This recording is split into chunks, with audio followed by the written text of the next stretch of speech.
बिना संघर्ष के मनुष्य चमक नहीं सकता। जो जलेगा उसे दिए में उजाला होगा। संघर्ष क्यों बचे संघर्ष से? संघर्ष ही तो जीवन की आत्मा है।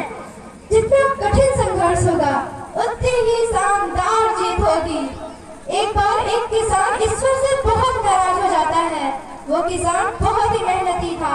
बहुत ही मेहनत से वो अपने खेतों में फसल उगाता और उसकी अच्छे प्रकार से देखभाल करता, लेकिन अक्सर उसके फसल बेकार हो जाते। कभी आंधी, कभी तूफान, कभी बाढ़, ओले, सूखा, कोई न कोई कारण बन ही जाता कि उसके फसल बेकार हो जाते। एक दिन किसान रोते हुए ईश्वर को पुकारने लगा, कहने लगा, हे ईश्वर, आपको तो सभी लोग सर्वज्ञाता मानते हैं कि आपको हर एक बात पता होती है। वो कहते हैं आपकी इच्छा के बिना एक पत्ता तक नहीं हिलता, लेकिन मुझे तो लगता है कि आपको छोटे से छोटी बात भी नहीं पता। आपको तो ये भी नहीं पता कि खेती बाड़ी कैसे करते हैं। यदि आपको पता होता कि खेती बाड़ी कैसे करते हैं तो असमय जो आंधी, तूफान, बाढ़ आते हैं वो कभी भी नहीं आते। आप नहीं जानते कि कितना कष्ट उठाना पड़ता है हम किसानों को। कि यदि आप मेरे हाथों में ये शक्ति दे दे, मैं जैसा चाहूँ वैसा मौसम कर दूँ, फिर आप देखना मैं अन्न के भंडार लगा दूंगा। ईश्वर इस किसान के तीखे वचनों को सुनकर मुस्कुरा रहे थे और बोले, पुत्र, मैं आज से तुझे ये शक्ति देता हूँ। तू जैसा चाहे वैसा मौसम अपने खेतों पे कर देगा। मैं बिल्कुल भी दखल नहीं दूंगा। सारे काम तेरी इच्छा से होंगे। किसान बहुत खुश हुआ। उसने अपने खेतों में गेहूं के फसल लगाए। किसान को जब लगा कि पौधों को धूप मिलना चाहिए तभी धूप मिला। उसे जब लगा कि पौधों को पानी मिलना चाहिए तभी बारिश हुई। आंधी, तूफान, बाढ़, सूखा, एक भी चुनौतियों का सामना उसने अपने पौधों को करने नहीं दिया। इस बार किसान के खेत में ऐसी फसल हुई जैसे पहले कभी भी नहीं हुई थी।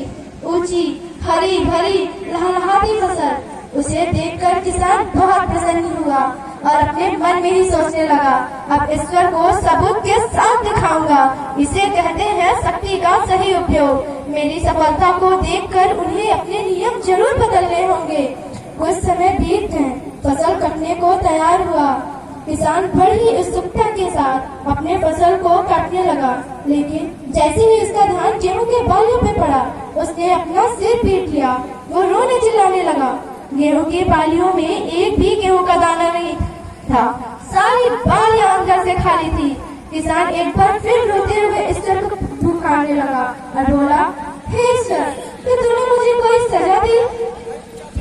ईश्वर फिर बोले, पुत्र, ये तो होना ही था। तुमने अपने पौधों को संघर्ष करने का मौका ही कहाँ दिया। न ही तुमने उन्हें आंधियों से जूझने दिया, न तेज बारिश बरसने दिया और न ही धूप में तपने दिया। एक भी चुनौती का सामना तुमने उन्हें नहीं करने दिया। इसीलिए सारी बालियां अंदर से खोखली रह गई। जब आंधी, तूफान, बाढ़, सूखा इन पौधों पे पड़ते हैं तभी ये पौधे अपने अस्तित्व को बचाने के लिए संघर्ष करते हैं। और यही संघर्ष तेरे गेहूं के बालियों में फूटती गेहूं के दाने के रूप में है जो नहीं फूटी। जब आंधी, तूफान, बाढ़ इन पौधों पे पड़ते हैं तो ये अपने अस्तित्व को बचाने के लिए संघर्ष करते हैं, जिससे एक बल उत्पन्न होता है, जिसमें शक्ति होती है, ऊर्जा होती है। और यही ऊर्जा तेरी फूटती गेहूं के दानियों में है जो नहीं फूटी। याद रखिए, स्वर्ग में सही मौका तभी आती है जब वो आग में गलने, तपने तथा हथौड़े से पिटने जैसे संघर्षों से गुजरता है। कोयले का टुकड़ा हीरा तभी बनता है जब वह उच्च दाब और उच्च ताप की कठिन परिस्थितियों से गुजरता है। इसी प्रकार अगर हमारे जीवन में कठिन परिस्थितियां, मुश्किलें, चुनौती ही ना हो तो हम भी उस गेहूं की बालियों की तरह खोखले ही रह जाएंगे। कोई अस्तित्व नहीं होगा हमारा। अगर जीवन में मुश्किल परिस्थितियां, चुनौतियां आती हैं तो हमें घबराना नहीं चाहिए, बल्कि उसका सामना करना चाहिए और विश्वास रखना चाहिए कि हम और अधिक निखर जाएंगे और अधिक मजबूत बन जाएंगे। किसी ने क्या खूब कहा है, जिंदगी जीना आसान नहीं होता, बिना संघर्ष कोई